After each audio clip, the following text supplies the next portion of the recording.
Welcome back to home minister. Home ಟೂರನ್ನು ನೋಡುವಂತಹ ಸಮಯ, ಅಂದರೆ ಈ ಮನೆಯಲ್ಲಿರುವಂತಹ ನೆನಪುಗಳನ್ನು ನಿಮ್ಮ ಜೊತೆ ಹಂಚ್ಕೊಳ್ಳುವಂಥ ಸಮಯ. Calling bell. ಎಸ್, ಯಾರು ಬರ್ತಾರೆ ನೋಡೋಣ, ಬಾಗಿಲು ತೆಗಿತಾರೆ ಅಂತ. ವಾವ್, ನಮಸ್ಕಾರ ಅಮ್ಮ. ದೂರದಿಂದ ಬಂದವರೇ, ಬಾಗಿಲಲ್ಲಿ ನಿಂದವರೇ, ಮಂದಿರವು ಚೆನ್ನಿದೆಯೇ, ಆರಾಮವಾಗಿದೆಯೇ. ನಿಜವಾಗ್ಲೂ ಕೂಡ ಸೊ ಮನೆ ಎಂಟ್ರಿಗೆನೆ ಅಮ್ಮ ಸಕ್ಕದಾಗಿರೋಂಥ ಗಿರ್ಜಮ್ಮ ಅವರ ಒಂದೊಳ್ಳೆ ಸಾಂಗ್. ನಮ್ಮ ಕಾಲದ್ದು. ನಾವು ಬೆಂಗಳೂರಿನಿಂದ ಬೆಂಗಳೂರಿಗೆ ಬಂದ್ವಿ.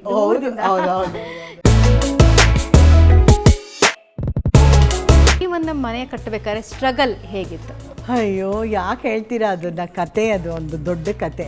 3 ವರ್ಷ ಆದಮೇಲೆ ಮತ್ತೆ ಅಕ್ವೈರ್ ಮಾಡ್ಕೋತಾರೆ ಹಾಗಂತ ಹೆದರಿಸಿ ಸೈಟ್ ಹೋಗುತ್ತೆ ಅಂದರೆ, ಯಾರೇ ಹೇಳಿದ್ದು ನಿನಗೆ ಅಂದರು. ಹಾಗೆ ರೂಲ್ಸ್ ಇರೋದು, ನಿಮಗೆ ಗೊತ್ತಿಲ್ಲ ಅಂದರು. ಆಮೇಲೆ ಇದು ಏನೋ, ಅಯ್ಯೋ ಹೌದಾ, ಪಾಯ ತೆಗಿಯೋಕ್ಕೆ ದುಡ್ಡೇ ಇಲ್ಲ ಕಣೆ, ಏನು ಮಾಡೋದು, ನನ್ನ ಹತ್ರ ಇಲ್ಲ ಈಗ ಅಂತಂದರು. ಹೌದಾ, ಎಷ್ಟು ಬೇಕಾಗುತ್ತೆ ಅಂದರು. ಒಂದು 5,000 ರೂಪಾಯಿ ಏನೋ ಬೇಕಾಗತ್ತೆ. ಅಷ್ಟೇನಾ, ನಾನು ಕೊಡ್ತೀನಿ ಅಂದ್ಬಿಟ್ಟು ಪಾಯ ಎಲ್ಲ ತೆಗೆಸ್ದೆ. ಆಮೇಲೆ ಒಂದಿನ ನನ್ನನ್ನು ಯಾತಕ್ಕೋ, ಹೋಗು ನೀನು ಮನೆಯಿಂದ, ಹೋಗು, ಇದು ನಿನ್ನ ಮನೆ ಅಲ್ಲ ಅಂದರು. ಹಾಂ, ಹುಷಾರು, ಪಾಯ ನಂದು. ಈಗ ಮಕ್ಳು ಏನಾದರೂ ನಮ್ಮಪ್ಪ ಕಟ್ಸಿರೋ ಮನೆ ಅಂದರೆ ಪಾಯ ನಂದು. ಓಕೆ, ಮನೆ ನೀವೇ ಇಟ್ಕೊಳ್ಳಿ, ಪಾಯ ಕೊಟ್ಬಿಡಿ. ಪಾಯ ನಂದು ಅಂತ ರೇಗಿಸ್ತಾ ಇದ್ದೆ. ಒಳ್ಳೆ ಮೆಮೊರಿ. ಸೊ ಇಲ್ಲಿ ಮನೆ ಕಟ್ಲಿಕ್ಕೆ ಶುರು ಮಾಡ್ತೀರಾ. ಸೊ ಕಲ್ಲಿನ ಮನೆಯೇ ಕಟ್ಟಬೇಕು ಅಂತ ಒಂದು ಆಸೆ ಇತ್ತು ಅವ್ರಿಗೆ, ತುಂಬಾ ಆಸೆ ಇತ್ತು. ಕಾನಡೆ ಅಂತ ಒಬ್ಬರು ಆರ್ಕಿಟೆಕ್ಟ್ ಇದ್ರು ನೋಡಿ, ಅವರು ಅವಾಗೆಲ್ಲ ಬಂದು ಕಡಿಮೆ ಬಡ್ಜೆಟಲ್ಲಿ ಈ ಥರ ಮನೆ, ಇವಾಗ CR ಸಿಂಹ ಅವ್ರ ಮನೆ ನೋಡಿರ್ಬೋದು ನೀವು, ಅದು 5 ಲಕ್ಷದಲ್ಲಿ ಆಗಿರೋ ಮನೆ ಅದು. ಅವ್ರದ್ದು 50-80 ಸೈಟೆ ಅಂದ್ಕೋತೀನಿ, ಇನ್ನು ಸ್ವಲ್ಪ ದೊಡ್ಡದಿರಬೇಕು. ಅವ್ರದ್ದಾಗಲಿ ಮತ್ತು ನಮ್ಮದಾಗಲಿ, ಶ್ರೀನಾಥ್ ಅವ್ರದ್ದಾಗಲಿ, ಆ ಥರ ಎಲ್ಲ ಇದೇ ಥರ ಒಂದು ಕಾನ್ಸೆಪ್ಟ್ ಇಟ್ಕೊಂಡು ಮಾಡಿದ್ರು. ಹಾಗಿದ್ರೆ ನಿಮ್ಗೆ ಎಷ್ಟು ಬಜೆಟ್ ಆಗಿತ್ತು? ನಮಗೆ ನಾವು ಕಟ್ಸೋ ಅಷ್ಟರಲ್ಲಿ 10 ಲಕ್ಷ ಆಯಿತು. ಸೊ ಮನೆ ಒಳಗಡೆ ಬಂದ ತಕ್ಷಣ ನಾನು ಓಡ್ಕೊಂಡು ಬಂದಿದ್ದು ಇದೇ ಪ್ಲೇಸಿಗೆ. ಸೊ ಯಾವ ಮನೆಯಲ್ಲೂ ಈ ಥರ ಓಪನ್ ಕಾನ್ಸೆಪ್ಟ್ ನೋಡಿಲ್ಲ. ಅಂದರೆ ಈ ಥರ ಬೆಳಕೆಲ್ಲ ನೇರವಾಗಿ ಬೀಳಬೇಕು, ತೊಟ್ಟಿ ಮನೆ ಒಳಗಡೆ ದೇವ್ರ ಮನೆ ಇರಬೇಕು, ಅವೆಲ್ಲ ಇದೆ. ಬಟ್ ಇಷ್ಟು ಓಪನ್ ಕಾನ್ಸೆಪ್ಟ್ ಇಲ್ಲ. ಅದು ಇದು ಯಾಕೆಂದರೆ ಇಲ್ಲೊಂದು ಹುತ್ತ ಇತ್ತು ದೊಡ್ಡದು, ಅದರಲ್ಲೇ ಹಾವು ಕೂಡ ಇತ್ತು. ಇಲ್ಲಿಂದ ನನ್ನ ಮಗನ ರೂಮ್ ಆಗಿತ್ತದು, ಅದೇ ಎಲ್ಲ. ಸೊ ಆ ಹುತ್ತನ ಅದು ನಾವು ನೀರು ಹಾಕಿ ತಣಿಸಿ ಆ ಹಾವನ್ನ ಹೊರಗಡೆ ಕಳಿಸ್ಬೇಕಾಯ್ತಲ್ವ, ಅದು ನಮಗೆ ತುಂಬ ಬೇಜಾರಾಯಿತು. ಸೊ ಹಾಗಾಗಿ ದೇವ್ರ ಮನೆ ಬೇರೆ ಎಲ್ಲೂ ಮಾಡೋದು ಬೇಡ, ಇಲ್ಲೇ ಮಾಡೋಣ ಅಂತ ಇಲ್ಲಿ ಮಾಡಿದ್ದು. ಯಾರು ತುಂಬ ಪೂಜೆ ಮಾಡೋದು ಮನೆಯಲ್ಲಿ? ನೀವೇನೇನೆ. ಸೊ ಗ್ರೀಷ್ಮ ಅವಳು ಮಾಡ್ತಾಳೆ. ನಾನು ಇಲ್ಲ ಅಂದರೆ ಅವಳು ಮಾಡ್ತಾಳೆ. ನನಗೇನು ಅಂತಂದರೆ ಮನೆಯಲ್ಲಿ ದೊಡ್ಡವರು ಮಾಡಿದ್ರೆ ಎಲ್ರಿಗೂ ಸಲ್ಲುತ್ತೆ ಅಂತ. ವಾಲ್ನಲ್ಲಿ ಕೂಡ ಸಾಕಷ್ಟು ಮೆಮೊರೀಸ್ ಇದೆ.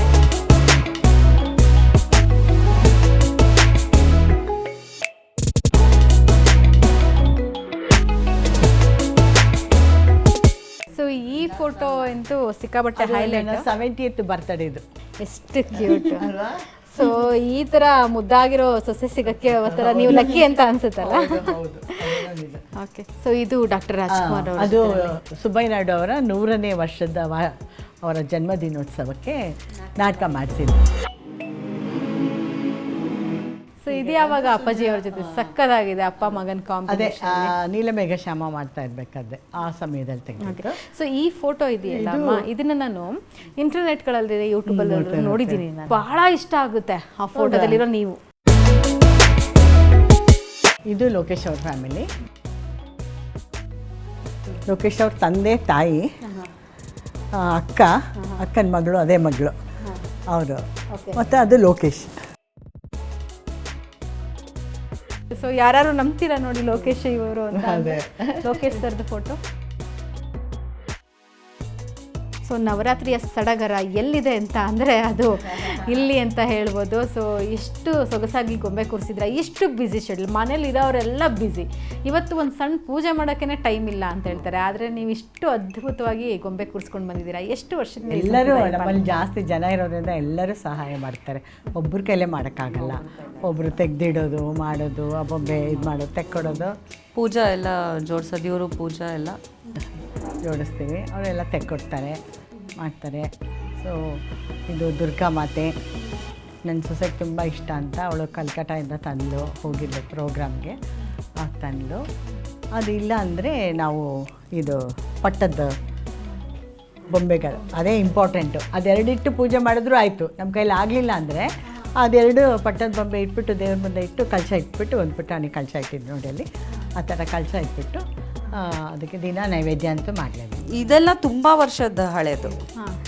ಇದು ಒಂದು 100 ಇಯರ್ಸ್ ಆಗಿರ್ಬೋದು. ನಾನೇ ಈ ಮನೆಗೆ ಬಂದು 50 ಇಯರ್ಸ್ ಆಯಿತು.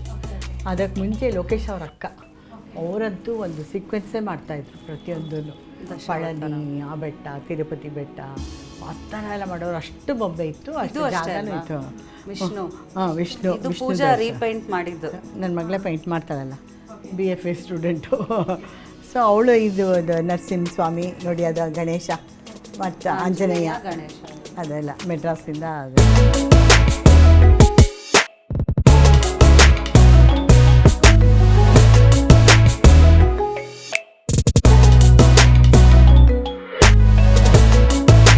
ಈ ಒಂದು ಫ್ರೇಮ್ ಬಗ್ಗೆ ಮಾತಾಡಬೇಕು. ಇದು ನೇಹಾ ಗೌಡ, ಅವಳು ಸೃಜನ್ ಬರ್ಡೇಗೆ ಅಂತ ಸ್ಕೆಚ್ ಮಾಡಿಸಿ ಗಿಫ್ಟ್ ಮಾಡಿತ್ತು. Yes madam, thank you so much. ಯಾವಾಗಲೂ ಬ್ಯುಸಿಯಾಗಿರುವಂಥ ಫ್ಯಾಮಿಲಿ ಇದು, ಯಾವಾಗಲೂ ಬ್ಯುಸಿ ಪರ್ಸನ್ಸೇ ಇರುವಂಥ ಫ್ಯಾಮಿಲಿ. ಸೊ ನಿಮ್ಮ ಟೈಮನ್ನು ಮಾಡಿಕೊಟ್ರಿ, ನಮ್ಮ ವೀಕ್ಷಕರು ಕೂಡ ಈ ಕಾರ್ಯಕ್ರಮವನ್ನು ನೋಡಿ ಖುಷಿ ಪಡ್ತಾರೆ ಅಂತ ನಾನು ಭಾವಿಸ್ತೀನಿ. Thank you so much once again. ನಿಮಗೂ ನವರಾತ್ರಿ ಹಬ್ಬದ ಶುಭಾಶಯ. ನವರಾತ್ರಿ ಹಬ್ಬದ ಶುಭಾಶಯಗಳು. ವೀಕ್ಷಕರೇ, ಇದಾಗಿತ್ತು ಈ ವಾರದ ಹೋಮ್ ಮಿನಿಸ್ಟರ್ ಕಾರ್ಯಕ್ರಮ ನಿಮ್ಮೆಲ್ರಿಗೂ ಇಷ್ಟವಾಗಿದೆ ಅಂತ ಭಾವಿಸ್ತೀನಿ. ಮುಂದಿನ ವಾರ ಮತ್ತೊಬ್ಬರು ವಿಶೇಷ ಅತಿಥಿಯೊಂದಿಗೆ, ಅವರ ಕುಟುಂಬದ ಪರಿಚಯದೊಂದಿಗೆ ನಾನು ನಿಮ್ಮ ಮುಂದೆ ಇರ್ತೀನಿ. ಅಲ್ಲಿವರೆಗೂ ಮಿಸ್ ಮಾಡದೆ ನೋಡ್ತಾ ಇರಿ ನೇರ, ದಿಟ್ಟ, ನಿರಂತರ ಸುದ್ದಿಗಾಗಿ ಏಷ್ಯಾನೆಟ್ ಸುವರ್ಣ ನ್ಯೂಸ್.